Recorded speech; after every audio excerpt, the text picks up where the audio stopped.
¿Alguna vez has tenido que elegir entre tu vida y la de todos en la escuela? Estaba en la sala de estudio cuando me di cuenta de que el guardia de seguridad suplente que pasaba se veía exactamente como mi amigo Carlos con un bigote falso. Nos cruzamos la mirada y me quedó viendo antes de deslizar un papel doblado por debajo de la puerta. Todos estaban muy distraídos para notarlo, así que caminé y lo recogí. Tienes la oportunidad de vivir y correr, pero todos los demás mueren. Mi primer pensamiento fue que esto tenía que ser una broma pesada, pero entonces vi un pequeño dispositivo negro con un botón rojo encima. Lo levantó asegurándose de que pudiera verlo claramente a través del vidrio. Regresé a mi lugar tratando de pensar. 30 chavos en el salón, incluyendo a mi mejor amigo Beto, que estaba sentado 2 filas más allá. La maestra Alarcón en su escritorio calificando trabajos, la chava que me gustaba desde primero haciendo su tarea de cálculo junto a la ventana. Todos ellos simplemente siguiendo con su día sin idea de lo que estaba pasando. Arrugué la nota en mi puño y traté de llamar la atención de Beto. Golpeé mi lápiz en mi escritorio en el patrón de código Morse que habíamos aprendido en los Scouts. S. Me miró confundido, pero no podía arriesgarme a explicar. En su lugar hice con los labios 911 y señalé hacia la puerta donde Carlos todavía estaba mirando. Otra nota se deslizó por debajo de la puerta. Esta vez decía, 60 segundos para decidir. Carlos estaba sosteniendo su celular ahora mostrando un cronómetro en cuenta regresiva. Mi mente recorrió las opciones.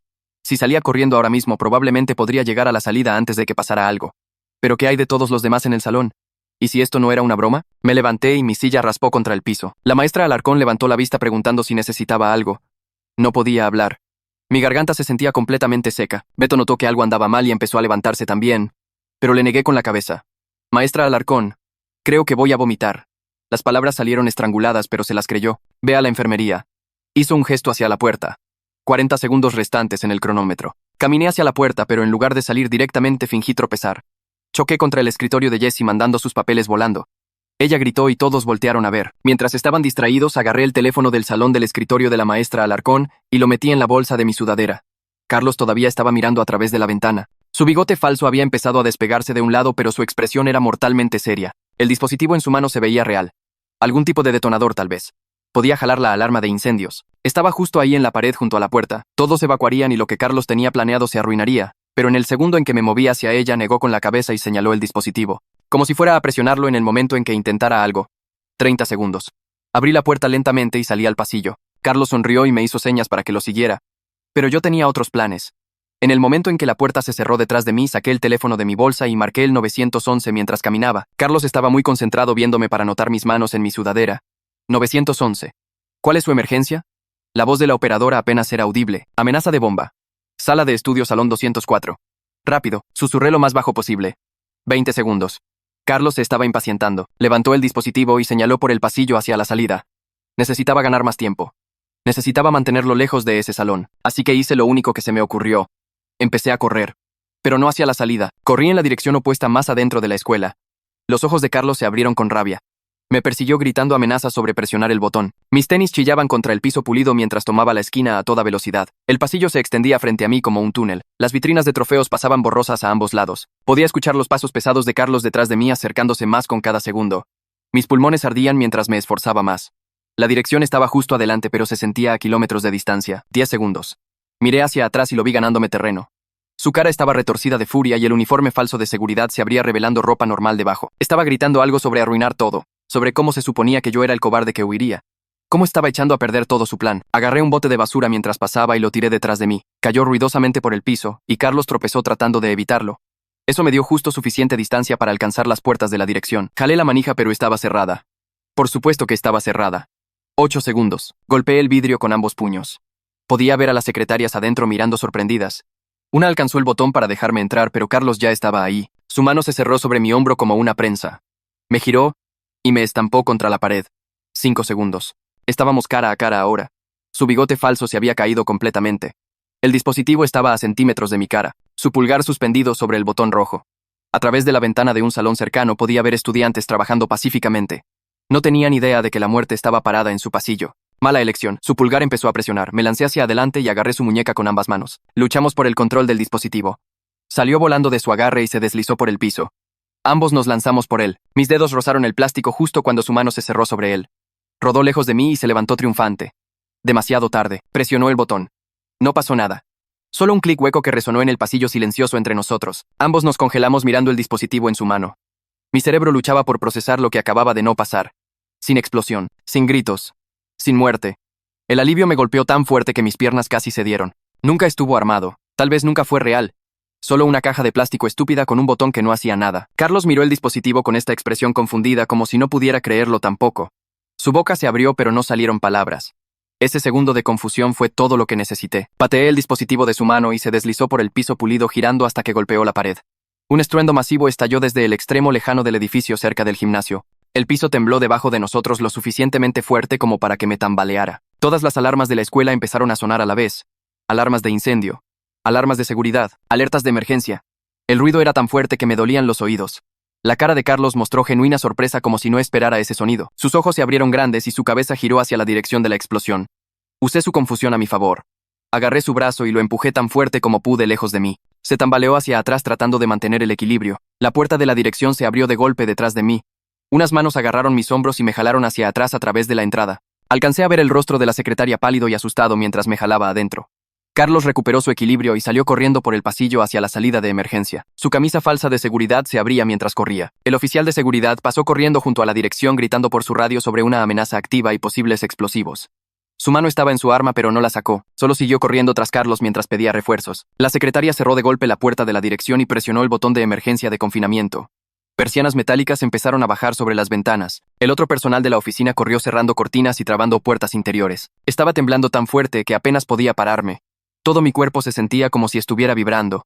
La secretaria me seguía preguntando algo, pero no podía escucharla sobre las alarmas y el zumbido en mis oídos. Mi mente seguía repitiendo el pulgar de Carlos en ese botón. El clic. La nada. Luego el estruendo de algún otro lugar.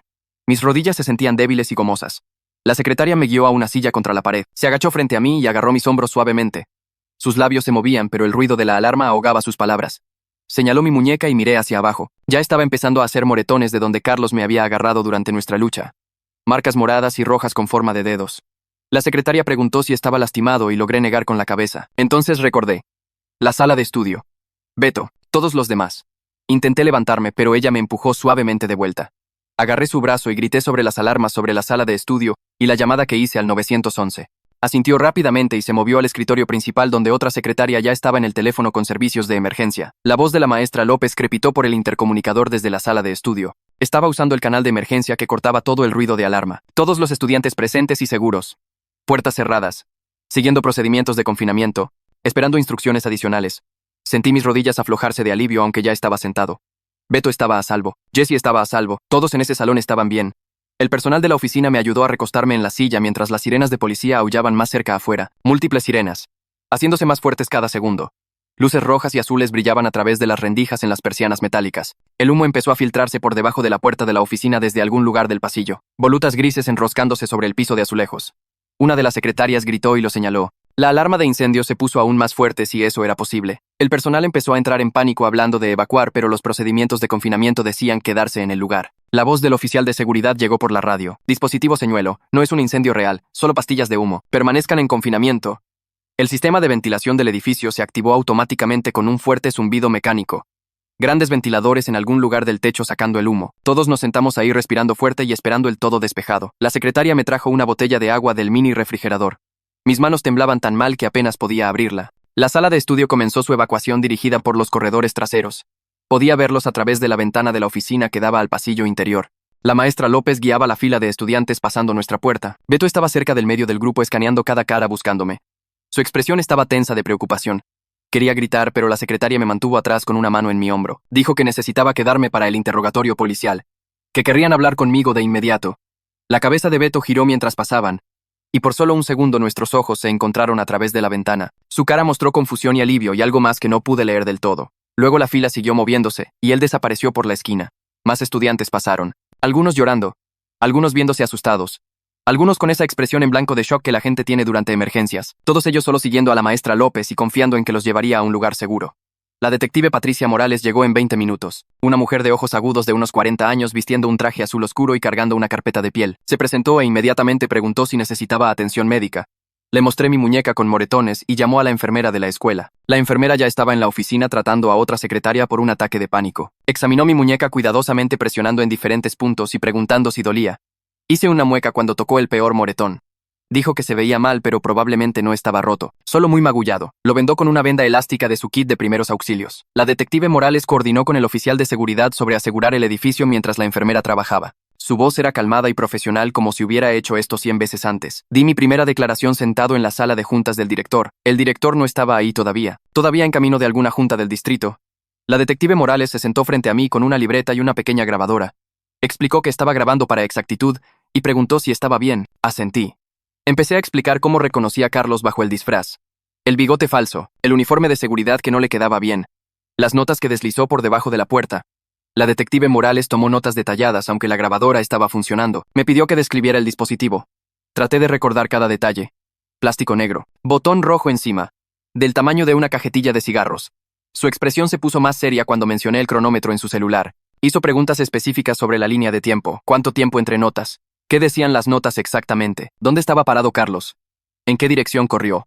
Mi celular empezó a vibrar en mi bolsillo, una y otra vez.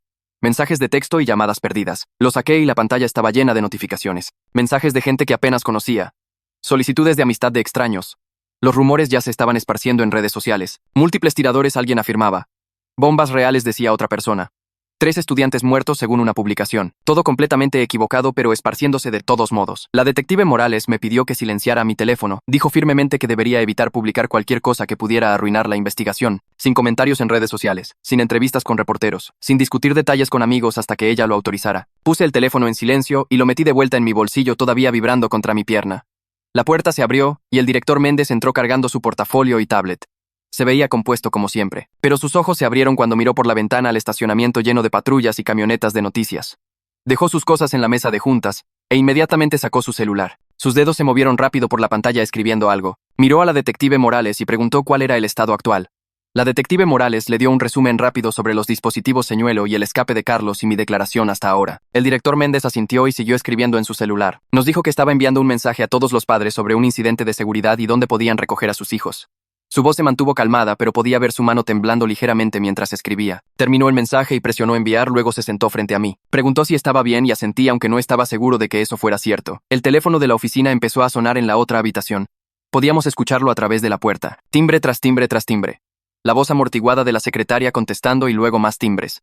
La radio de la detective Morales crepitó con actualizaciones sobre el progreso del escuadrón antibombas. El director Méndez se levantó y dijo que necesitaba coordinar con el superintendente. Salió del salón y pude escuchar su voz en el pasillo haciendo llamadas. El teléfono seguía sonando. Conté 17 timbres en menos de 10 minutos. Finalmente la secretaria tocó la puerta de la sala de juntas. Se veía estresada y dijo que la mamá de alguien había estado llamando sin parar y no colgaría hasta que confirmara que yo estaba a salvo. La detective Morales preguntó quién era, y la secretaria dijo el nombre de mi mamá.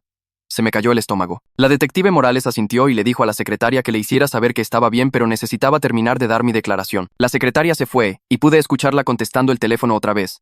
A través de la puerta la escuché decir que estaba a salvo e ileso. Luego escuché llanto, mi mamá llorando tan fuerte que podía escucharla por el teléfono desde el otro lado del cuarto. La secretaria dijo algo más que no pude distinguir. Más llanto. Luego la voz de mi mamá haciéndose más fuerte exigiendo venir por mí ahora mismo. La secretaria miró a la detective Morales a través de la ventana de la puerta. La detective Morales caminó y tomó el teléfono. Se presentó y explicó con voz calmada que necesitaba terminar mi declaración para la investigación. Dijo que podía ir a casa en una hora. Mi mamá dijo algo que no pude escuchar. La detective Morales repitió que estaba a salvo y sería liberado pronto. Devolvió el teléfono a la secretaria y regresó a la mesa. Su radio crepitó otra vez. Una voz dijo que el escuadrón antibombas había terminado de revisar el edificio. La detective Morales pidió su reporte. La voz dijo que encontraron 2 dispositivos más en diferentes pasillos. Ambos eran ruidosos señuelo. Cohetes fuertes y pastillas de humo. Sin explosivos reales. Sin peligro real. El alivio en el salón era obvio. La secretaria soltó un largo suspiro. Otro oficial que había estado parado junto a la puerta relajó sus hombros. Pero la expresión de la detective Morales se mantuvo seria. Dijo por su radio que aunque los dispositivos no eran bombas reales, la intención de Carlos de aterrorizar seguía siendo un crimen serio. Preguntó sobre víctimas. La voz dijo sin heridos graves. Solo cosas menores siendo tratadas por paramédicos en el estacionamiento. La detective Morales se levantó y dijo que quería revisar a los estudiantes antes de continuar. Me dijo que me quedara y salió del salón. Me senté ahí solo escuchando el caos afuera. Sirenas. Voces gritando. El teléfono todavía sonando. A través de la ventana podía ver el estacionamiento. Habían llegado ambulancias. Paramédicos estaban tratando estudiantes sentados en las banquetas. Reconocí a algunos de ellos de la sala de estudio. Una chava que se sentaba cerca de la puerta sostenía una compresa de hielo en su tobillo. Un chavo de mi clase de matemáticas estaba respirando en una bolsa de papel mientras un paramédico le hablaba. La maestra López estaba parada con un grupo de estudiantes viéndose sacudida pero bien. La enfermera de la escuela se movía entre diferentes estudiantes revisándolos. Tenía su kit de primeros auxilios y estaba vendando la muñeca de alguien. La detective Morales regresó después de unos 10 minutos. Se sentó y dijo que necesitábamos hacer una entrevista más larga y detallada. Sacó una libreta nueva y revisó que su grabadora todavía estuviera funcionando. Me pidió que recorriera toda la línea de tiempo empezando desde que primero noté al guardia suplente. Cerré mis ojos, y los recuerdos regresaron nítidos y claros. Cada detalle. El bigote falso despegándose en el borde. La forma en que los ojos de Carlos se fijaron en los míos a través del vidrio. Las palabras exactas en la nota. El botón rojo en el dispositivo. El cronómetro en su celular. El sonido de mis tenis chillando en el piso cuando corrí. El bote de basura haciendo ruido. La sensación de su mano apretando mi hombro. Todo se reproducía en mi cabeza como un video que no podía detener. Le conté a la detective Morales todo lo que recordaba. Lo escribió todo aunque la grabadora estaba funcionando. Hizo preguntas específicas sobre tiempo y ubicación. ¿Dónde exactamente estaba parado Carlos? ¿En qué dirección corrió? ¿Cómo se veía el dispositivo de cerca? ¿Qué dijo durante nuestra lucha? Respondí cada pregunta con tanto detalle como pude recordar. La entrevista tomó casi una hora. Cuando terminamos, la detective Morales imprimió mi declaración de su laptop. Me pidió que la leyera cuidadosamente y firmara al final. Explicó que esto sería evidencia importante si se presentaban cargos contra Carlos. Leí las páginas. Ver todo escrito lo hacía sentir más real de alguna manera. Firmé mi nombre al final. Mi mano estaba temblando. La detective Morales tomó los papeles y los puso en una carpeta. Dijo que podía prender mi teléfono ahora si quería. Lo saqué de mi bolsillo. La pantalla se iluminó con notificaciones, mensajes de texto, llamadas perdidas, mensajes de voz. Me desplacé por ellos. La mayoría eran de gente que apenas conocía preguntando si estaba bien. Algunos eran de Beto. Abrí sus mensajes primero. Los primeros preguntaban dónde estaba, luego preguntando si estaba a salvo, luego preguntando por qué corrí. El último solo decía que le llamara cuando pudiera. Presioné el botón de llamada. Contestó al primer timbrazo. Su voz sonaba tensa y rara. Preguntó a dónde fui y por qué corrí lejos del salón. Traté de explicar sobre alejar a Carlos para que no lastimara a nadie en la sala de estudio. Beto estuvo callado por un segundo. Luego dijo que algunas personas estaban diciendo que yo estaba involucrado, que sabía que algo iba a pasar, que tal vez Carlos y yo lo planeamos juntos. Su voz sonaba herida e incierta. Sentí como si alguien me hubiera golpeado en el estómago. Le dije que eso no era cierto, que estaba tratando de proteger a todos. Dijo que quería creerme, pero las cosas no tenían sentido para la gente. ¿Por qué correría hacia el peligro en lugar de la salida? ¿Por qué Carlos me señalaría específicamente? No tenía buenas respuestas. Hablamos unos minutos más, pero la conversación se sintió mal, como si hubiera un muro entre nosotros que no había estado ahí antes. Cuando colgamos me sentí más solo de lo que había estado en todo el día. La radio de la detective Morales crepitó otra vez. El conserje había encontrado algo en un bote de basura de la escalera. La detective Morales me dijo que esperara y salió del salón otra vez. Regresó 15 minutos después cargando una bolsa de evidencia. Adentro estaba el bigote falso y piezas del uniforme de seguridad. Dijo que el conserje los encontró metidos en la basura en la escalera del segundo piso. Me mostró los artículos a través de la bolsa de plástico. Confirmé que ese era el bigote que vi y el uniforme que Carlos estaba usando. La detective Morales dijo que esto probaba que mi identificación era precisa y mostraba la ruta de escape de Carlos. Parecía satisfecha. Ella misma embolsó la evidencia y la etiquetó con un marcador. Otro oficial entró con el celular de Carlos en una bolsa de evidencia. La detective Morales se puso guantes y cuidadosamente lo sacó. Lo prendió y empezó a revisar. Su expresión se puso más seria mientras leía. Preguntó si quería ver algo de lo que encontraron. Asentí aunque parte de mí no quería saber. Giró la pantalla hacia mí. Mensajes de texto. Carlos hablando con alguien sobre exponer cobardes. Sobre probar el verdadero carácter de la gente. Sobre crear situaciones donde la gente tenía que elegir entre salvarse ellos mismos o ayudar a otros. Los mensajes se remontaban meses. Había estado planeando esto por mucho tiempo. Hablaba de mí específicamente. Me llamaba el sujeto perfecto porque éramos amigos. Dijo que probaría ser valiente o me revelaría como un cobarde como todos los demás. Leer sus palabras me hizo sentir enfermo, como si nunca lo hubiera conocido realmente. La detective Morales tomó el teléfono de vuelta y dijo que todavía estaban revisando todo. Parecía estar compartiendo esto cuidadosamente. Como si supiera que me molestaría, pero pensó que merecía saber. Su radio crepitó otra vez. Los oficiales habían revisado la casa de Carlos. Sus padres dijeron que nunca regresó a casa de su turno en el supermercado. La detective Morales preguntó si los padres estaban cooperando. La voz en la radio dijo que la mamá de Carlos estaba histérica. Seguía diciendo que su hijo nunca haría algo así, que debía haber algún error. La detective Morales les dijo a los oficiales que consiguieran una foto reciente y revisaran sus lugares conocidos. Me preguntó si sabía dónde Carlos podría ir. Lo pensé. Solía pasar el rato en la biblioteca a veces. Había una bodega vieja cerca de las vías del tren donde algunos chavos iban a fumar. Su primo vivía del otro lado de la ciudad. Le dije estos lugares a la detective Morales. Ella transmitió la información por radio a los otros oficiales. A través de la ventana, podía ver más camionetas de noticias llegando al estacionamiento. Reporteros estaban bajando con cámaras y micrófonos. Empezaron a acercarse a estudiantes que estaban esperando a sus papás. El director Méndez regresó y vio lo que estaba pasando. Inmediatamente salió y les dijo a los reporteros que necesitaban irse de la propiedad escolar. Su voz era firme. Dijo que no se permitían medios en el campus. Los reporteros argumentaron, pero él se mantuvo firme. Llamó al oficial de seguridad y él empezó a dirigir las camionetas de noticias a irse. Mi celular vibró con una notificación. Alguien había publicado sobre el incidente en redes sociales. Mi nombre estaba en la publicación. Decía que estaba conectado con lo que pasó. En minutos, tenía solicitudes de amistad de gente que no conocía, mensajes pidiendo detalles, gente queriendo saber qué vi. Los rumores ya se estaban esparciendo en línea. Múltiples tiradores, alguien afirmaba. Bombas reales, según otra publicación. 3 estudiantes muertos, dijo alguien más. Todo estaba completamente equivocado, pero se estaba esparciendo de todos modos. Le mostré a la detective Morales. Miró la pantalla y negó con la cabeza. Me dijo firmemente que no publicara nada sobre lo que pasó. Sin comentarios en redes sociales, sin entrevistas con reporteros, sin discutir detalles con amigos hasta que ella lo autorizara. Dijo que cualquier cosa que compartiera públicamente podría arruinar la investigación. Guardé mi teléfono y traté de ignorar el vibrar constante de nuevas notificaciones. La voz del director Méndez llegó por el sistema de altavoces unos 20 minutos después. Anunció que mañana sería un día de aprendizaje a distancia. Dijo que todos necesitaban tiempo para procesar lo que pasó. La policía necesitaba terminar su investigación. Su voz era calmada, pero podías escuchar la tensión debajo. Recordó a los estudiantes sobre recursos de consejería de crisis disponibles a través de la escuela. Dio un número de teléfono y dirección de correo. Luego dijo algo que me cayó el estómago. Les dijo a todos que no esparcieran rumores ni publicaran información no verificada en redes sociales. Demasiado tarde para eso. Mi teléfono todavía estaba vibrando sin parar en mi bolsillo. La detective Morales levantó la vista de sus notas cuando el anuncio terminó. Se levantó e hizo un gesto para que la siguiera de vuelta a donde los oficiales del escuadrón antibombas estaban empacando su equipo. Uno de ellos levantó una bolsa de evidencia transparente. Adentro estaba uno de los dispositivos que Carlos había plantado. Se veía menos aterrador en la bolsa de plástico bajo las luces fluorescentes. La detective Morales explicó que el escuadrón antibombas había desarmado todos los dispositivos. Ninguno de ellos contenía explosivos reales, solo cohetes fuertes y pastillas de humo diseñadas para crear pánico máximo. Dijo esto como si fueran buenas noticias, como si debería sentirme aliviado. Pero no me sentí aliviado para nada. Me sentí enojado. Carlos había puesto a todos a través de terror genuino por su experimento retorcido. Nos hizo pensar a todos que podríamos morir. El hecho de que las bombas fueran falsas no cambiaba qué tan asustados habíamos estado. No cambiaba el momento en que pensé que presionar ese botón mataría gente. La detective Morales debe haber visto algo en mi cara porque asintió lentamente. Dijo que entendía que lo que Carlos hizo todavía era serio, todavía criminal. La intención de aterrorizar era lo que importaba. Escuché mi nombre siendo llamado desde la oficina principal.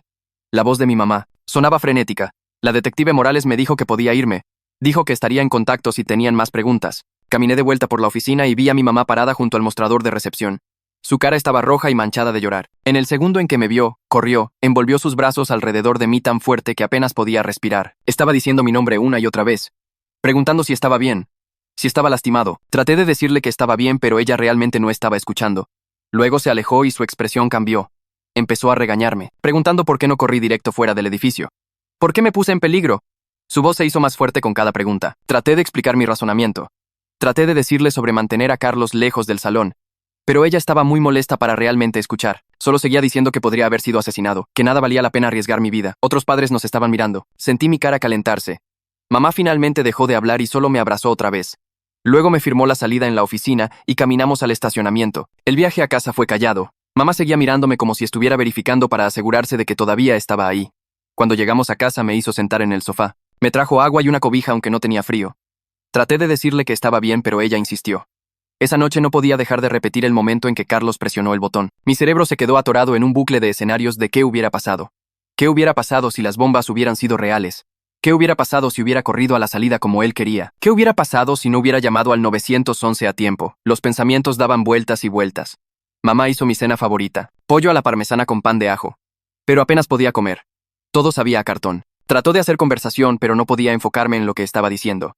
Después de la cena finalmente dejó de estar encima cuando pedí algo de espacio para procesar todo.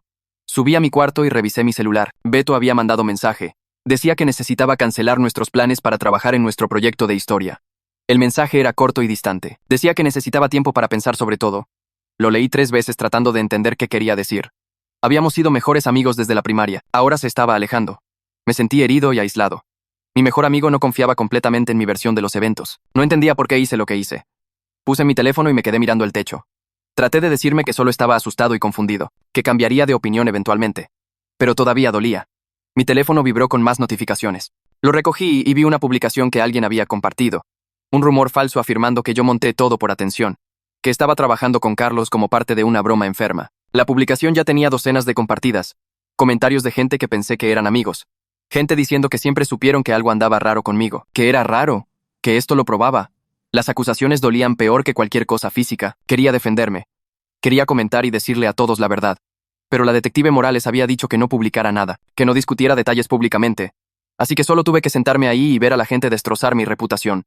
Ver las mentiras esparcirse. Cerré la app, pero el daño estaba hecho. Sabía que esas publicaciones todavía estarían ahí mañana. Que la gente todavía creería los rumores. Alrededor de las 11 esa noche recibí un mensaje privado. De Jessie. La chava cuyo escritorio choqué durante la crisis. Me agradeció por conseguir ayuda. Dijo que sabía que estaba tratando de proteger a todos. Que no creía los rumores. Su mensaje era simple, pero significaba más de lo que probablemente se dio cuenta. Una pequeña conexión humana en medio de sentirme completamente solo. Escribí de vuelta un rápido gracias. Luego mi teléfono sonó. Número desconocido. Casi no contesté, pero algo me hizo contestar. Una voz de hombre se presentó como el psicólogo Sergio Cruz. Dijo que era un consejero de crisis trabajando con la escuela. Que estaba contactando estudiantes directamente involucrados en el incidente. Su voz era calmada y estable. Preguntó cómo estaba. Si estaba teniendo problemas durmiendo o comiendo. Admití que no podía dejar de pensar en lo que pasó. Dijo que eso era completamente normal. Que repetir eventos traumáticos es una respuesta normal. Me enseñó algunos ejercicios de arraigo. Me dijo que me enfocara en 5 cosas que podía ver. 4 cosas que podía tocar. 3 cosas que podía escuchar. 2 cosas que podía oler. 1 cosa que podía saborear. Dijo que ayudaría cuando mis pensamientos empezaran a espiralar. Explicó que la intensidad disminuiría con el tiempo. Que mi cerebro estaba tratando de procesar algo abrumador. Hablamos por unos 20 minutos. Al final me sentí ligeramente mejor. No genial, pero mejor. Después de que colgamos, intenté el ejercicio de arraigo. 5 cosas que podía ver. Mi escritorio, el póster en mi pared, mi mochila, la lámpara, mis zapatos. Realmente ayudó un poco. Me sacó de mi cabeza. Me acosté y traté de dormir, pero mi mente seguía acelerándose a través de todo lo que pasó, preguntándome dónde estaba Carlos ahora mismo, si estaba asustado, si se arrepentía de lo que había hecho. Mamá me revisó alrededor de medianoche. Preguntó si necesitaba algo. Dije que estaba bien, pero ella podía notar que no estaba durmiendo. Revisó otra vez a la 1, a las 2. Finalmente, alrededor de las 3 de la mañana simplemente entró y se sentó en el borde de mi cama. No dijo nada, solo se sentó ahí en la oscuridad. Su presencia era extrañamente reconfortante. Eventualmente me quedé dormido. La mañana siguiente mi teléfono me despertó. La detective Morales llamando. Contesté adormilado. Dijo que habían encontrado algo. Publicaciones de Carlos en línea en un foro. Había estado detallando planes para probar el coraje de la gente. Había publicado sobre eso por semanas. Dijo que específicamente me mencionó. Que había escrito sobre cómo yo era el sujeto perfecto por nuestra amistad. Se ofreció a mandarme capturas de pantalla, pero advirtió que podrían ser molestas. Le dije que las mandara. Necesitaba ver. La publicación llegó 1 minuto después. Leí sus palabras sobre cómo estaba demasiado cómodo.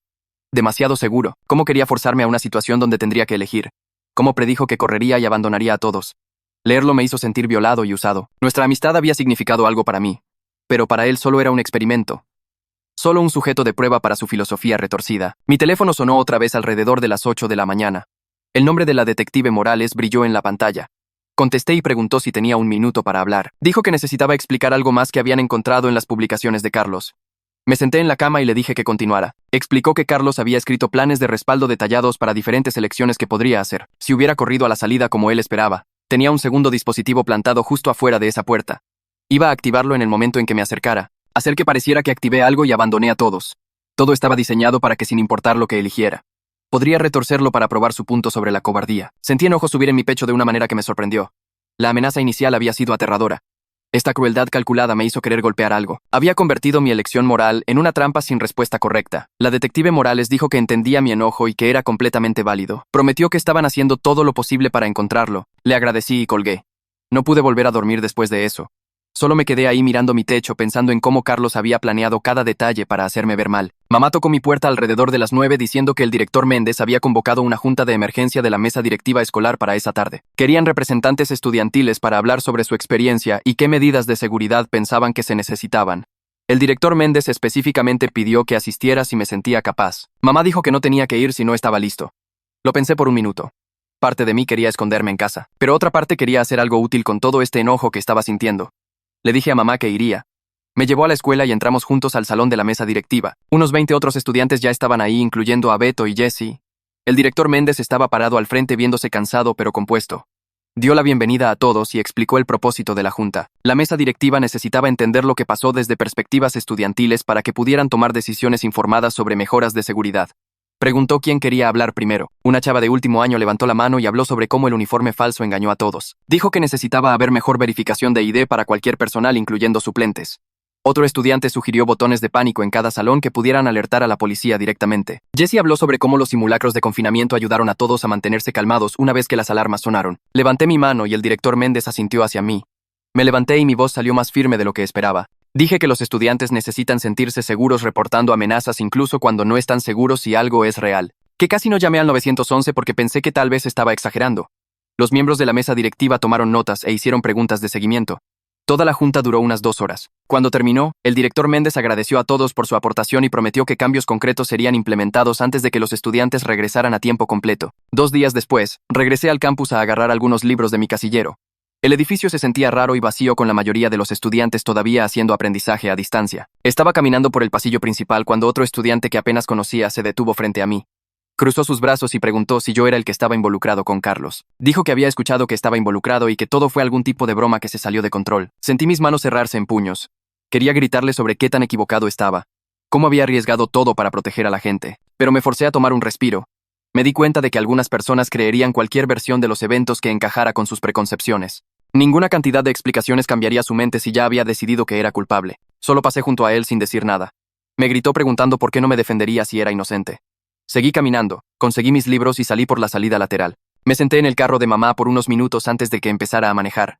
Preguntó si estaba bien y le conté sobre la confrontación. Se enojó en mi nombre, pero dije que estaba bien, que estaba aprendiendo a dejar ir cosas que no podía controlar. Esa noche mi teléfono sonó otra vez. La detective Morales. Sonaba emocionada esta vez. Dijo que cámaras de la autoridad de tránsito habían capturado video de Carlos abordando un camión el día después del incidente. La ruta del camión iba a una franja industrial en el borde de la ciudad. Muchas bodegas y edificios abandonados en esa área. La policía estaba organizando unidades para buscar el área sistemáticamente. Quería que supiera que finalmente tenían una pista sólida. Pregunté si pensaban que todavía estaba ahí. Dijo que era su mejor suposición, que probablemente había estado escondiéndose esperando que las cosas se calmaran. Le agradecí por mantenerme actualizado. Prometió llamar otra vez una vez que supieran más. Le conté a mamá sobre la llamada y se veía aliviada. Dijo que tal vez toda esta pesadilla terminaría pronto. La llamada llegó justo después de la cena. La detective Morales otra vez. La policía había localizado a Carlos escondido en una instalación de almacenamiento vacía en la franja industrial. Se estaba negando a salir. Seguía gritando a través de la puerta que tenía más dispositivos y los usaría si alguien trataba de forzar su entrada. Negociadores estaban en escena tratando de establecer comunicación. La detective Morales hizo una pausa, luego preguntó si estaría dispuesto a grabar un mensaje que podría ayudar a calmarlo. Dijo que a veces escuchar una voz familiar podía desescalar estas situaciones, hacer que la persona se sintiera menos acorralada y más dispuesta a rendirse pacíficamente. No contesté de inmediato. Mi mente estaba acelerándose a través de todo lo que Carlos me había hecho pasar. El terror en ese pasillo. La lucha por el dispositivo. Leyendo sus publicaciones sobre cómo solo era un experimento para él. ¿Por qué debería ayudarlo ahora? La detective Morales pareció sentir mi duda. Explicó que una rendición pacífica protegía a todos. Los oficiales afuera, cualquier transeúnte en edificios cercanos. Incluso el mismo Carlos. Dijo que no tendría que hablar con él directamente ni verlo en persona. Solo grabar algo en su teléfono que los negociadores pudieran reproducir. Miré a mamá y ella me dio un pequeño asentimiento. Le dije a la detective Morales que lo haría, pero solo si no tenía que enfrentarlo. Estuvo de acuerdo inmediatamente y dijo que estaría en mi casa en 20 minutos. La detective Morales llegó con un dispositivo de grabación y su celular. Nos sentamos en la mesa de la cocina mientras explicaba qué tipo de mensaje sería más útil. Dijo que lo mantuviera calmado y no acusatorio. Reconocer sus sentimientos sin estar de acuerdo con sus acciones. Recordarle que la gente se preocupa por él y quiere que consiga ayuda. Pregunté si realmente pensaba que funcionaría. Dijo que no había garantías, pero valía la pena intentarlo. Tomé el teléfono y presioné grabar. Empecé a hablar aunque mi voz tembló un poco al principio. Dije que entendía que se sentía invisible e ignorado, que quería que la gente lo viera y lo tomara en serio, pero aterrorizar gente no era la respuesta. Solo hacía todo peor. Necesitaba ayuda y la gente estaba lista para proporcionar esa ayuda si la dejaba entrar. Las palabras se sintieron extrañas saliendo de mi boca, como si estuviera hablando con alguien que nunca había conocido realmente a pesar de años de amistad. ¿Cómo había perdido que estaba luchando tan mal? O tal vez no lo había perdido, tal vez lo había escondido demasiado bien. Terminé el mensaje y le devolví el teléfono a la detective Morales. Me agradeció y dijo que lo llevaría a los negociadores de inmediato. Luego se fue y me quedé sentado ahí sintiéndome drenado. Mamá hizo té y esperamos. Mi teléfono se quedó en silencio por casi 2 horas. Luego la detective Morales llamó. Carlos se había rendido. Salió caminando de la instalación de almacenamiento con las manos arriba unos 30 minutos después de escuchar mi mensaje. Sin resistencia, sin violencia. Los oficiales lo tomaron bajo custodia sin incidente. La voz de la detective Morales era gentil cuando me contó el resto. Dijo que Carlos había estado llorando cuando salió. Seguía diciendo que solo quería que alguien lo viera, que se sentía invisible toda su vida y no sabía otra manera de hacer que la gente prestara atención. Sentía esta mezcla complicada de alivio y tristeza alabarse sobre mí. Alivio de que había terminado, que estaba bajo custodia y no podía lastimar a nadie más. pero también tristeza por cómo retorcido se había vuelto su pensamiento. Qué tan solo y desesperado debe haberse sentido para creer que aterrorizar gente era su única opción. Le agradecí a la detective Morales por llamar, y dijo que debería estar orgulloso de mí mismo, que mi mensaje probablemente salvó vidas esta noche. Después de que colgamos, solo me quedé sentado ahí por mucho tiempo tratando de procesar todo.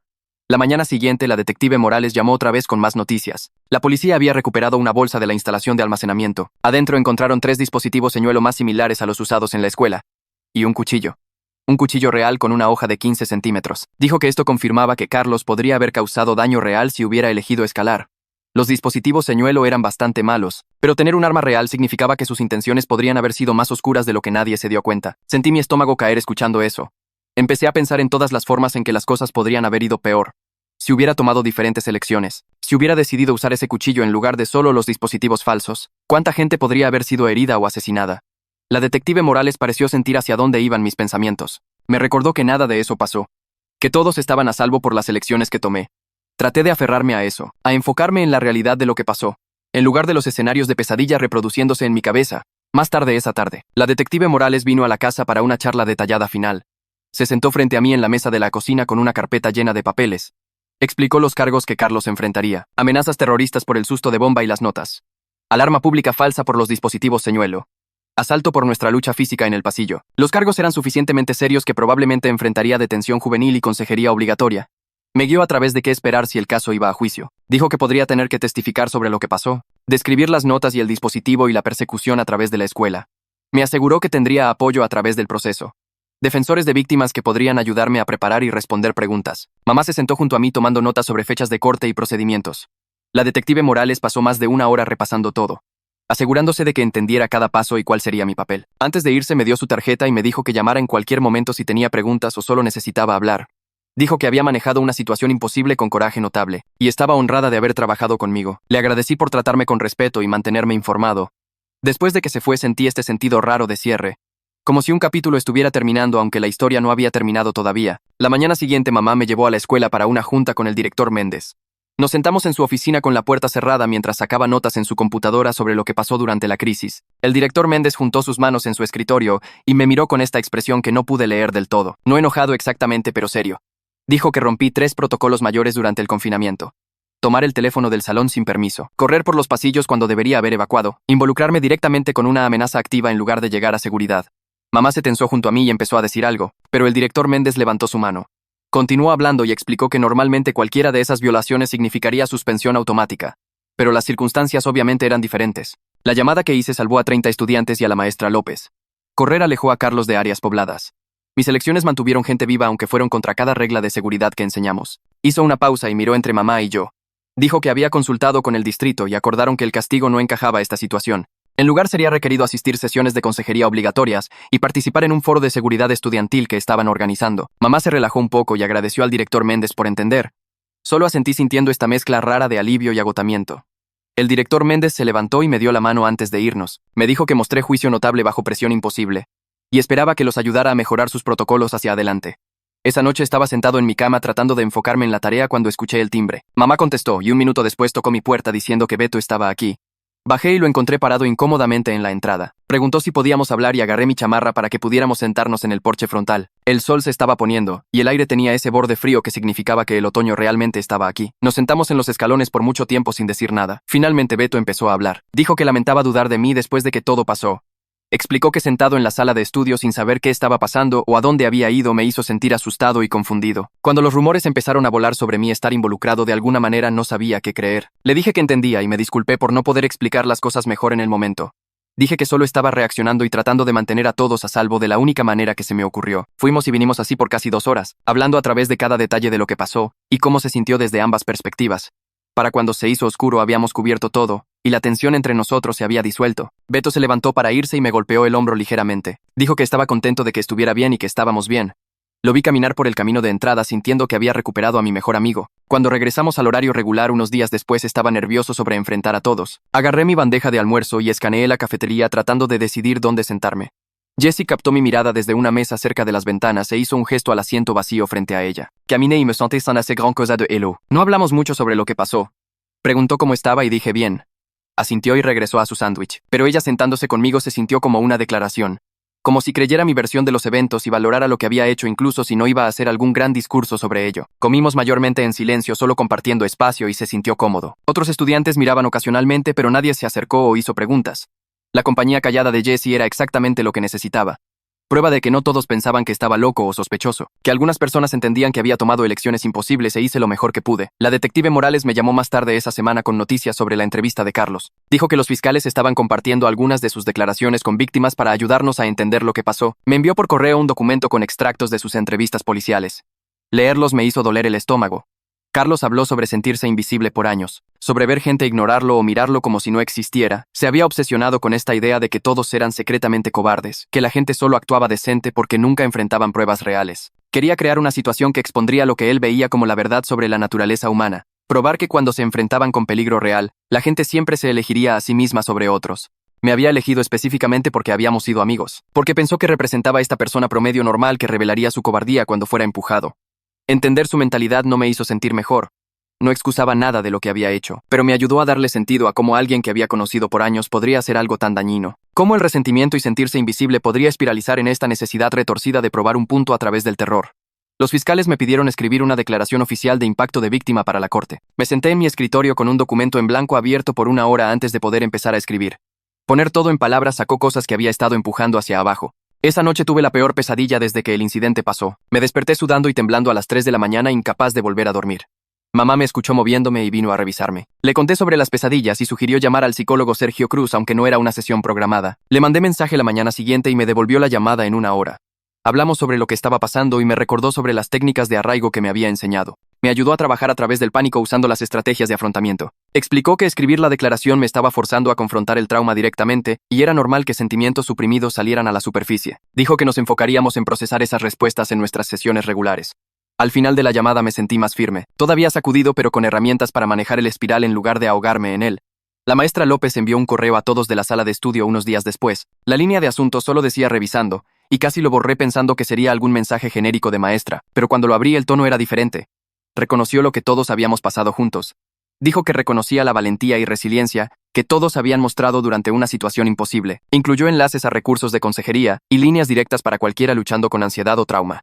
Nos recordó que pedir ayuda era un signo de fuerza, no debilidad. Su mensaje se sintió exactamente correcto, no melodramático ni exagerado. Solo reconocimiento honesto de lo que pasó y apoyo práctico para seguir adelante. Respondí agradeciéndole por el correo y escribió de vuelta diciendo que estaba orgullosa de cómo todos nos habíamos manejado. Ese reconocimiento simple de una maestra que había estado ahí significó más que cualquier reconocimiento público podría haber tenido. El director Méndez organizó un foro de seguridad estudiantil 2 semanas después. La escuela había revisado sus procedimientos de simulacro de emergencia basados en lo que pasó y querían aportación estudiantil sobre los cambios. Me senté en el auditorio con unos 50 otros estudiantes mientras el director Méndez recorría los nuevos protocolos.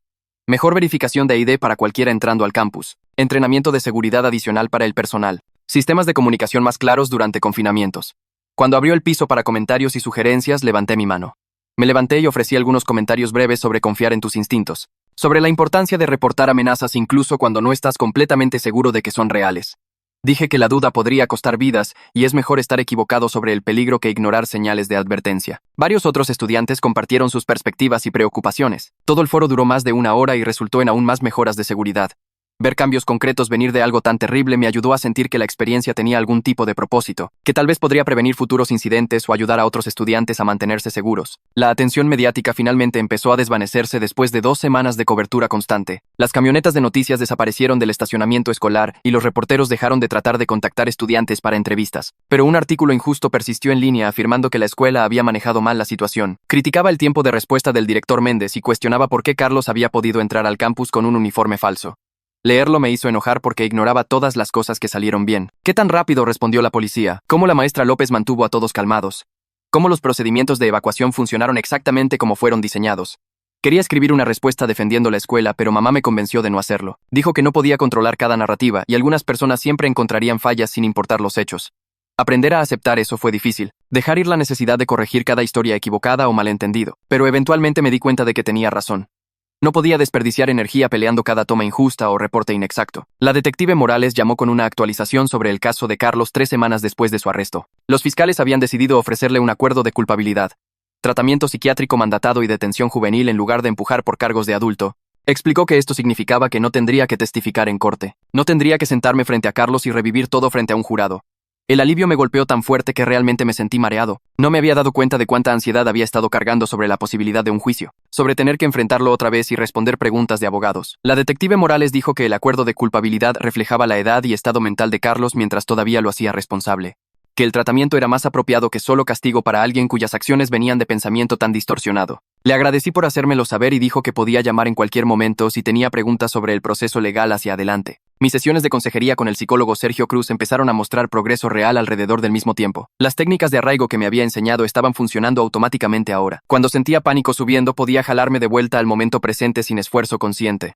Mi sueño mejoró de 3 o 4 horas por noche a casi 7. Estaba aprendiendo a reconocer las señales cuando empezaba a espiralizar. Las sensaciones físicas que significaban que mis pensamientos se dirigían a algún lugar oscuro. Sergio me ayudó a desarrollar herramientas para interrumpir esos patrones antes de que tomaran control completamente. Hablamos sobre cómo la sanación no era lineal. Cómo podría tener buenas semanas seguidas de días difíciles y eso no significaba que estaba fallando, solo que la recuperación de trauma tomaba tiempo y paciencia. Sentado en su oficina durante nuestras sesiones podía sentirme haciéndome más fuerte. No de vuelta a quien era antes porque esa persona ya no existía, pero creciendo en alguien que podía cargar lo que pasó sin ser aplastado por ello. El director Méndez convocó una asamblea la semana siguiente para abordar lo que llamó resiliencia comunitaria.